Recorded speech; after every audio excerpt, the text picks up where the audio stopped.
Yogi Babu sir அந்த production கம்பெனியில் கேட்டுட்டு, இல்லை சார் நீங்கள் வர முடியலன்னு சொல்லலாமான்னா, இல்லை பத்திரிக்கையாளர்கள் முடித்து சாப்பிட்டு போகிறதுக்குள்ளே நான் வந்துடுவேன், எனக்காக யாரும் வெயிட் பண்ண வேணாம், நான் சொன்னபடி வந்துடுவேன் சொல்லி பத்திரிகையாளர்களை சந்தித்து விட்டு தான் போவேன்றதுக்காக திருப்பி இங்கேருந்து கிளம்பி முட்டுக்காடுக்கு நைட் ஷோ திருப்பி போகிறாரு.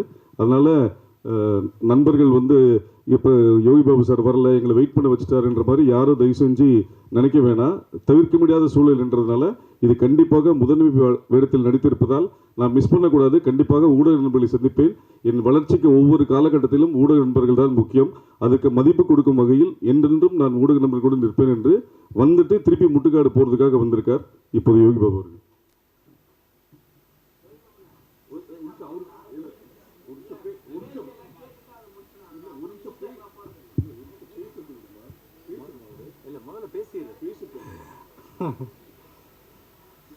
ஜாலி இல்லை. எல்லாருக்கும் வணக்கம். முதல்ல இந்த படத்தை இந்த அளவுக்கு கொண்டு வந்தது காரணம் எங்கள் இயக்குனர் சிம்புதேவன் சார், அவருக்கு நான் நன்றி தெரிவிச்சுக்கிறேன். அப்புறம் தயாரிப்பாளர், அப்புறம் என் கூட நடித்த நடிகர்கள் எல்லாருக்குமே நான் நன்றி தெரிவிச்சுக்கிறேன். அப்புறம் ஊடகங்கள் உங்களுக்கு எல்லாருக்குமே நான் நன்றி தெரிவிச்சுக்கிறேன். ஏன்னா நான் வந்து இவர் சொன்னார், இவர் பேச ஆரம்பிச்சிடலாமான்னு. முந்தா நாள் வந்து நான் என்ன பண்ணேன், குற்றாலத்தில் ஷூட்டிங்லேருந்து 10 மணி நேரம் கார்லேயே ட்ராவல் பண்ணி போய் தான் நம்ம ப்ரொமோஷன் அந்த காலேஜில் வந்து ப்ரொமோஷன் பண்ணுறேன். சரிங்களா? எல்லா கம்பெனிலும் எல்லாருமே எல்லா டைம்லையும் அட்ஜஸ்ட்மெண்ட் பண்ண மாட்டாங்க. சரிங்களா? என்னோடய சுச்சுவேஷனில் அங்கே அதுமாரி மாட்டிட்டேன். ஏன்னா அந்த ஹீரோனிக்கு வேறு கல்யாணம் ஆக போகுது இன்னும் 2-3 நாளில். அதனால் அவங்க பேக் பண்ணி சீக்கிரம் போகணுன்னு சொல்லிட்டாங்க. நான் அதனால தான் திரும்ப அவங்களுக்கு முடித்து அனுப்பிச்சிட்டு நான் திரும்ப நாங்கள் ஷூட்டிங் போனோம். அதனால் நீங்கள் எல்லோரும் யாரும் என்னை தப்பாக நினைக்க வேண்டாம். எப்போவுமே உங்கள் சப்போர்ட் எனக்கு வேணும். ரொம்ப ரொம்ப நன்றி. ஜிப்ரான் சார் வாங்க சார், மியூசிக் டைரக்டர், மதுமிதா எல்லோரும் வாங்க. ரொம்ப ஹார்ட் ஒர்க் பண்ண படம் இது. நீங்கள் தான் எடுத்துன்னு போய் தேட்டரில் இது பெரிய அளவில் கொண்டு போய் வெற்றியடை செய்யணும்.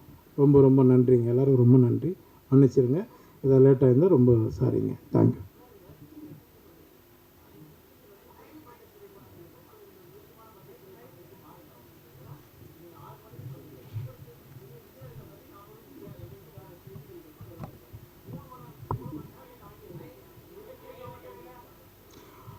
எனக்கு எனக்கு டைமிங் வந்து நான் வந்து ஆல்ரெடி சொன்னதுக்கு வந்து நான் முதல்ல சொல்லிட்டேன், சார் இது மாதிரி சுச்சுவேஷன் இருக்குது அப்படின்னா நீங்கள் வாங்க நான் பார்த்துக்கிறேன் அப்படின்னாங்க.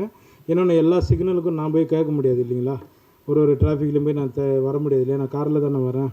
அதனால் அவ்வளோ வேலை இல்லை எல்லாமே எல்லாம் அதுதான் உண்மை. ரொம்ப நீங்கள் சொல்கிறது எனக்கு நல்லா புரியுது. கொஞ்சம் நிதானமாக கேளுங்க. உங்கள் கோபம் புரியுது. சரிங்களா? அதுதான் நான் மன்னிப்பு கேட்டேன்ல உங்கள்கிட்ட. இல்லை இவரோட எல்லா படங்களுக்கும் வரல. ஒரு நிமிஷம் சார். செந்தில், இது வந்து யோகி பாபு சார் கண்டிப்பாக கலந்துக்கிறேன்னு சொன்னதுனால மட்டும்தான் இது விழா நடந்தது. பத்திரிகையாளர்கிட்ட விழா இது மெசேஜ் அனுப்பும் போதே யோகி பாபு சார் வருவாரான்னு கேட்டாங்க. நான் யோகி பாபு சார் வரமாட்டார், யூனிட் மட்டும் இருக்கலான்னு நாங்கள் பொய் சொல்ல விரும்பலை. யோகி பாபு சார் வருவார். 6 to 9 டைம். இப்போ உங்களுக்கே தெரியும், இன்றைக்கி பல நிகழ்வுகள் சொல்லி 2.5 மணி நேரம் 3 மணி நேரம் தள்ளி நடிச்சிருக்கும் போது நீங்கள் எப்போவுமே எங்களுக்கு சப்போர்ட் பண்ணியிருக்கும் போது இது தவிர்க்க முடியாத சூழ்நிலை. அதனால தான் லேட் ஆகி தவிர யாருக்கும் எந்த இன்டென்ஷன் எதுவுமே கிடையாது. நீங்கள் பெரிய இப்போ நீங்கள் சொன்னீங்க இது சின்ன பட்ஜெட் படம், பெரிய பட்ஜெட் படங்களுக்கு இதே மாதிரி பெரிய பட்ஜெட் படங்கள் சமீபத்தில் நடந்த எல்லாத்துக்குமே நீங்கள் எப்படி அட்ஜஸ்ட் பண்ணி சப்போர்ட் பண்ணீங்களோ அது மாதிரி இதுவும் மன்னிச்சிருங்கன்னு அவர் சொல்லிட்டார். அதனால் தயவு செஞ்சு சப்போர்ட் பண்ணுங்கள், அவ்வளோதான். மற்றபடி இது தாமதத்தை நியாயப்படுத்தவில்லை. தாமதம் ஆகிவிட்டது. ஃபஸ்ட்டு நாங்கள் யூனிட் வச்சு மட்டுமே பண்ணலான்னு சொல்லும்போது யோகி பாபு சார் சொன்னார், இல்லை சார் உங்கள் டைம் என்னென்ன சார் 6 to 9 6 to 9 வர முடியாது, நீங்கள் ப்ரெஸ்ஸில் ரிக்வஸ்ட் பண்ணுங்கள், அவங்க இருக்கிறாங்கன்னு சொல்லுங்கள், நான் வந்து அவங்க சாப்பிட்டு முடியறதுக்குள்ளே வந்து ஒரு ஹலோ சொல்லிட்டு போகிறேன்னு சொன்னார். அது சொன்னதுனால வந்துடுறேன்னு சொன்னார், வந்தார். அதனால் அனைவருக்கும் நன்றி, வணக்கம். மற்றபடி எந்த விதமும் யாரையும் காக்க வைக்க வேண்டும் என்பது இந்த படக்குழுவினருக்கோ யோகி பாபுக்கோ யாருக்குமே எதுவுமே கிடையாது. எந்த இன்டென்ஷனும் கிடையாது. இப்போ நீங்கள் சொல்கிற மாதிரி டிராஃபிக் இருக்குது, உங்களுக்கும் பல நம்மளோட செய்தி ஊடகங்கள் இது இருக்குது, அடுத்த நியூஸ் ஃபைல் பண்ணால் அடுத்த இது போகணும். அதனால் யாரையும் காக்க வைக்க வேண்டும் எந்த ஒரு இன்டென்ஷனும் கிடையாது. எங்களுக்காக வெயிட் பண்ணியிருந்த அனைவருக்கும் நன்றி, வணக்கம். நன்றி, எல்லாருக்கும் நன்றி. தேங்க்யூ. ரொம்ப நன்றி. வருகிறேன். மறைவாகவே இருக்கட்டும். சரி, நன்றிப்பா.